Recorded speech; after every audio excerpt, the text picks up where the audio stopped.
Assalamualaikum warahmatullahi wabarakatuh dan selamat pagi. Okey, kita sambung PDPR kita pada hari ini dengan tajuk yang sama, iaitu penyalahgunaan bahan.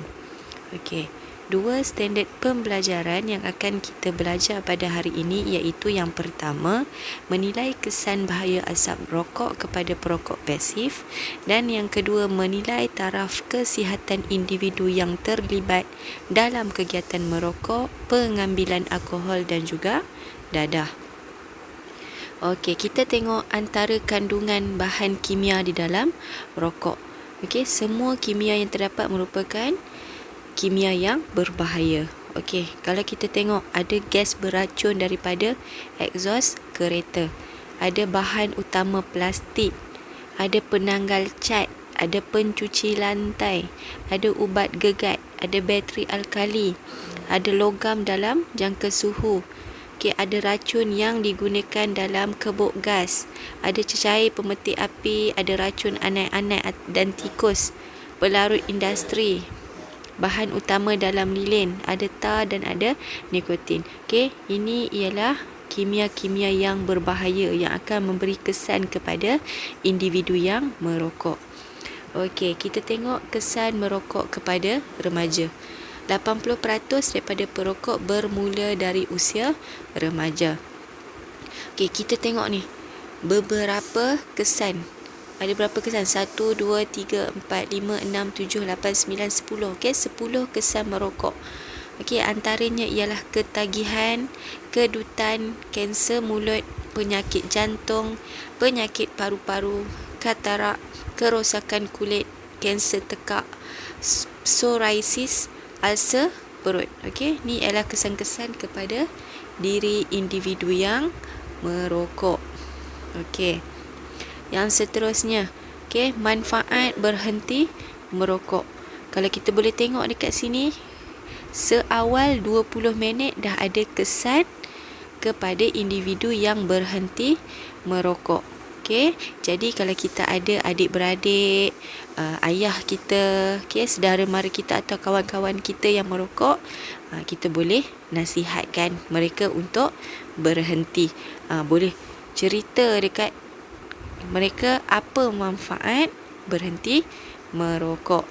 Okey, yang seterusnya, dadah. Apa itu dadah? Dadah ialah bahan psikoaktif yang mendatangkan kemudaratan kepada kesihatan seseorang pengguna dari segi jasmani, rohani serta tingkah laku.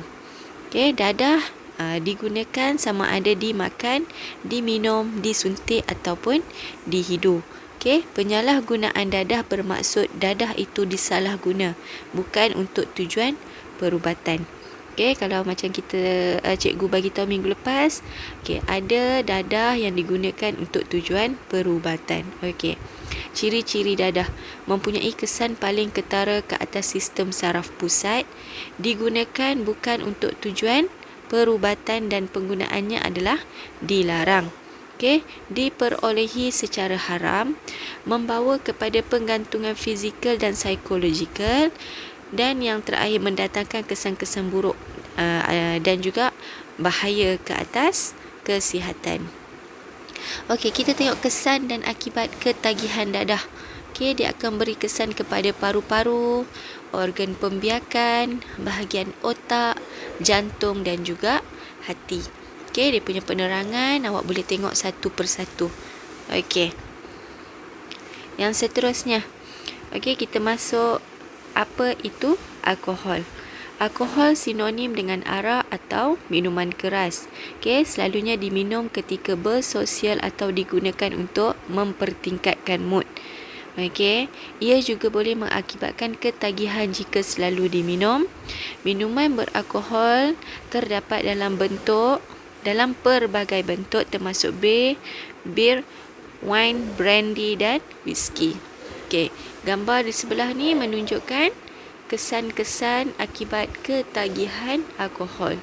Okey, kerosakan otak, kabur penglihatan, gangguan percakapan, pendarahan kerongkong, gangguan pernafasan, degupan jantung tidak berkala, luka di dalam perut, kerosakan hati, kelemahan otot, kanser usus kecil, luka di dalam usus kecil, mati pucuk bagi lelaki dan ketidaksuburan bagi wanita, dan yang terakhir osteoporosis.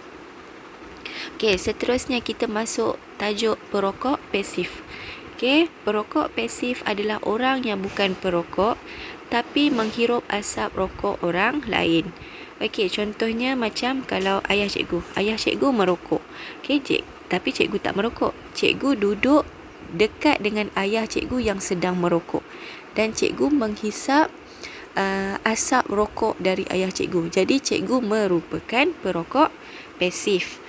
Okey, kesan asap rokok kepada perokok pasif. Okey, perokok pasif terdedah kepada lebih bahaya kerana asap rokok yang disedut mengandungi 2 kali lebih banyak nikotin, 5 kali lebih banyak karbon monoksida, 50 kali lebih banyak bahan kimia yang menyebabkan barah, dan 3 kali lebih banyak tar. Okey, apa kesan dia? Dia akan merosakkan dinding arteri dan organ berkaitan. Okey, penyakit emfisema. Penyakit emfisema ialah penyakit yang berkaitan dengan paru-paru. Okey, nafas akan menjadi pendek. Okey, maksudnya kita senang untuk sesak nafas. Okey, seterusnya penyakit bronkitis. Penyakit bronkitis juga penyakit yang berkaitan dengan paru-paru. Salur udara ke paru-paru kita akan mengalami masalah. Okey, seterusnya penyakit di bahagian esophagus, perut dan pankreas. Okey. Esophagus ni merupakan usus kita lah, usus tiup yang menghubungkan mulut ke perut. Okey, manakala pankreas pula organ kelenjar kita. Okey, cikgu rasa itu sahaja untuk hari ini. Kita jumpa lagi PDPR kita pada minggu hadapan. Okey, terima kasih. Assalamualaikum warahmatullahi wabarakatuh.